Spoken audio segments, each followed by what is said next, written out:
son. There we go. All right, Mr. Chris. All right. Soldier Chris, what rank? Sergeant, E5, Last name? Scalisi, First?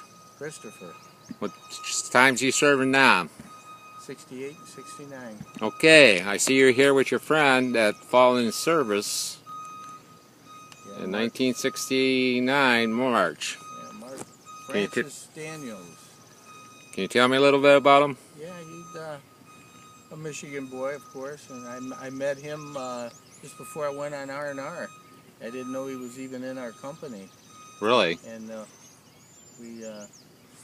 I had sat next to him, and he had some Michigan newspapers that his mother sent him. So that's what gave me the inclination that this guy's from Michigan. And we got to talking, and well, we pretty much became pretty good friends there. And you didn't talk to too many of the guys in the company when you were with in other platoons, or you pretty much stayed with your own few guys. So I kind of reached out, and Mark was in the 3rd platoon, and we got pretty close, and shared some nice stories about back home, and we got back from R&R and headed out to our units, and it was in the Kudun mountain range, and a pretty intense operation going on out there, and we had heard that we were taking a lot of casualties, and so we kind of said to one another, hey, if something happens to either one of us, contact our families back home. Wow. Take whatever belongings that we carried with us back to them. So it wasn't long after that we got up on a hill and ran some patrols, and Mark was killed. We were assaulting a hill maybe about 5 or 6 clicks away from us, and 3 other guys died that day along with Mark. So we couldn't retrieve the bodies. Had to leave them up there for a couple days, and then finally we went back, took the hill, and retrieved the bodies that were up there. Is that pretty hard to do? Yeah, it is. Because You get close to the guys, don't you? You do, and then when you see them up there, and when you can't bring them back with you right away, Oh, yeah. it's Yeah. even worse. Yeah. I'm glad I never got that feel. No disrespect on that. It's Yeah, just, no, that's a lot of ghost. yeah, it stays with you for sure. So how long you been doing this? 49 years today. You haven't missed one yet, have you? Not yet. So all these people that go out on their holidays, you come here That's to honor your brother. That's it. This is. I can't. I don't call it so much a holiday, but No, I know it's not a holiday, but it's a time to remember. it's time to remember. A lot of people, and they don't mean any disrespect. Yeah. They'll come up to you and they'll say Happy Memorial Day, and I go, well, you got to think about that. Yeah, because it's a lot of lost souls. Yeah. So I dedicate this day to Mark and to all the other guys that never made it home, and not just Vietnam. Oh yeah, it's all over. All over. We all lose loved ones. Yep. So. But you got a brotherhood here, and you can't take that away. No, sure can't. And then you meet the families, and they always come up for you. That's why I'm here. Yeah.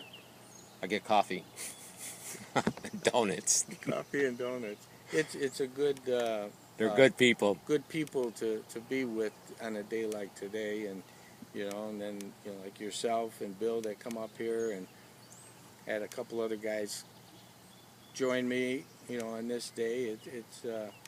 It's nice, and the family that is left behind, remember that they appreciate it. They know that Their son's not forgotten. It's not just family that remembers their brother or son or husband. It's other people that don't forget. So how long was he in country before he passed? Let's see, Mark was due to come home. I want to say June, July. Him and I pretty much would have came home about the same time. So he only had about 3 months left to do in country. Wow. 3 or 4 months left. Wow. Wow.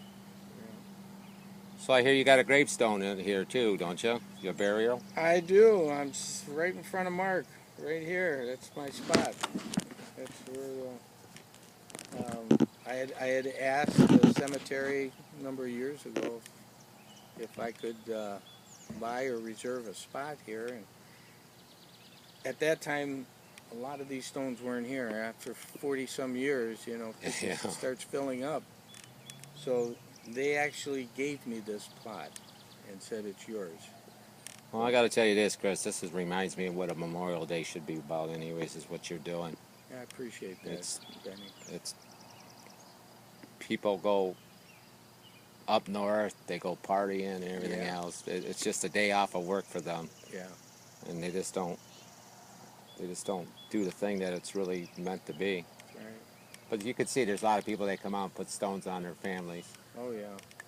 Well, that's really good. Well, Yeah. thank you for sharing. You're welcome. I still love you, guy. Thank you for being here, Benny. Yes, I wish I could come more often. Well, I'll tell you what. I know the times that you aren't here, the thoughts are here, for That's sure. good. George. And we got George here today. Yeah, George is here today for his first time. That's good.